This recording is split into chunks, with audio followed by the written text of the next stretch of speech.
पद्मापुर नाम के एक गांव में धामू और उसकी पत्नी शांता रहते थे।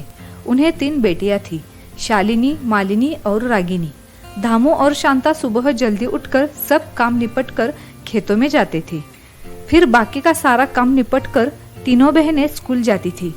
इस तरह सब परिवार बहुत ही खुशी से रहता था।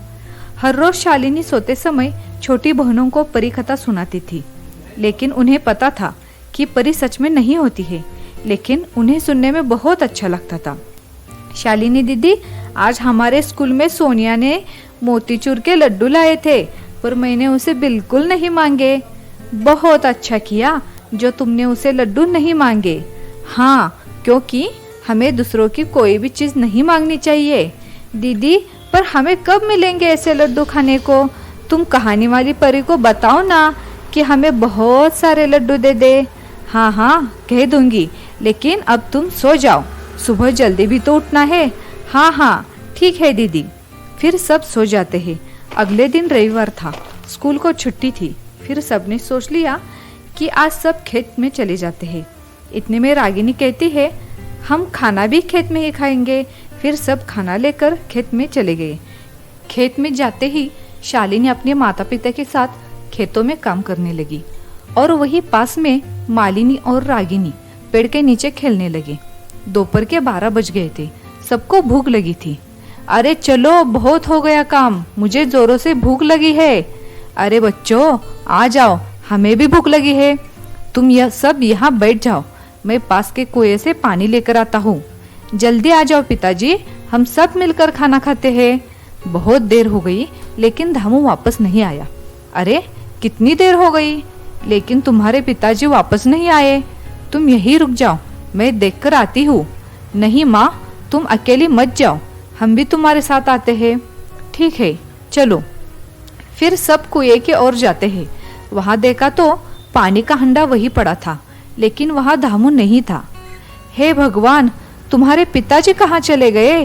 कहीं भी नहीं दिख रहे हैं। ओ जी, सुनते हो? तुम कहाँ पर हो? क्या तुम्हें हमारी आवाज आ रही है? हाँ हाँ, मुझे तुम्हारी आवाज आ रही है। मैं यहाँ कुएं में गिरा हूँ, लेकिन मैं यहाँ से हिल नहीं सकता, क्योंकि मेरे आसपास बहुत सारे सांप हैं। अगर मैं हिल जाऊँ तो वो मुझे काट लेंगे। ये बात सुनकर शांता बहुत रोने लगी। मेरे पति को मैं कैसे बचाऊं? माँ, तुम बिल्कुल चिंता मत करो, हम हमारे पिताजी को बचा लेंगे। ये सब देखकर छोटी रागिनी बहुत घबरा गई और रोने लगी। उसे लग रहा था कि कहीं से एक परी आ जाए और उसके पापा को बचा ले। इतने में ही उससे एक नाजुक सी आवाज आती है, अरे रागिनी, तुम चिंता मत करो, हम तुम्हारे पापा को बचा लेंगे, लेकिन तुम्हें एक काम करना होगा। लेकिन तुम कौन हो और तुम कहाँ से बात कर रही हो? वो सब मैं तुम्हें बाद में बता दूंगी। तुम पहले ये बताओ, क्या तुम हमें मदद कर सकती हो? हाँ हाँ, मैं अभी दीदी को बताती हूँ, वो भी तुम्हारी मदद करेगी। फिर रागिनी अपनी दोनों बहनों को बुलाती है और सब कुछ बता देती है। फिर शालिनी आवाज की ओर देखती है और पूछती है कि बताओ, हमें तुम्हारी कौन सी मदद करनी होगी?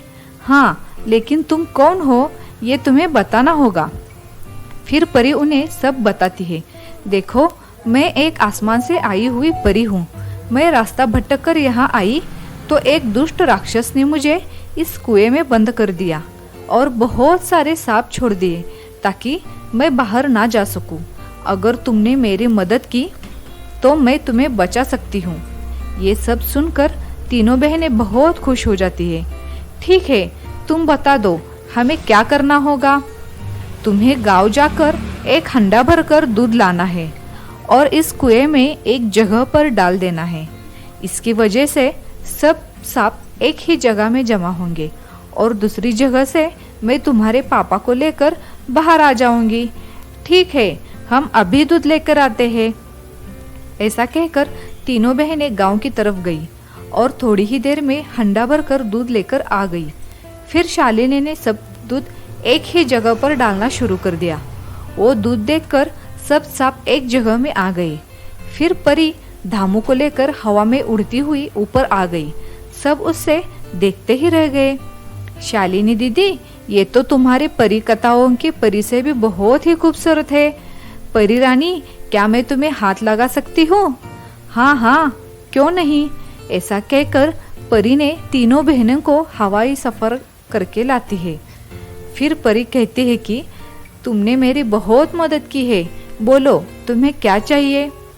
तुमने हमारे पापा को बचा लिया, यही हमारे लिए बहुत है, हमें और कुछ भी नहीं चाहिए। लेकिन छोटी रागिनी बहुत नाराज थी। परी ने उससे पूछा, क्यों गुड़िया रानी, क्या हो गया, तुम्हें कुछ चाहिए क्या? हाँ हाँ, मुझे मोतीचूर लड्डू चाहिए, बस इतना ही चाहिए। ऐसा कहकर परी ने अपने जादुई छड़ी हवा में घुमा दी। छड़ी घुमाते ही वहां बहुत सारी टोपलियां आ गई। सब देखते ही रह गए। उस टोपलियों में लड्डू के साथ साथ बहुत सारी मिठाइयाँ भी थी। साथ में ही नए नए कपड़े और बहुत सारे गहने भी थे। ये देखकर सब बहुत खुश हो गए। अरे परी रानी, तुमने हमें बहुत कुछ दिया है, इससे तो हमारी गरीबी दूर हो जाएगी। तुम्हारा बहुत बहुत धन्यवाद।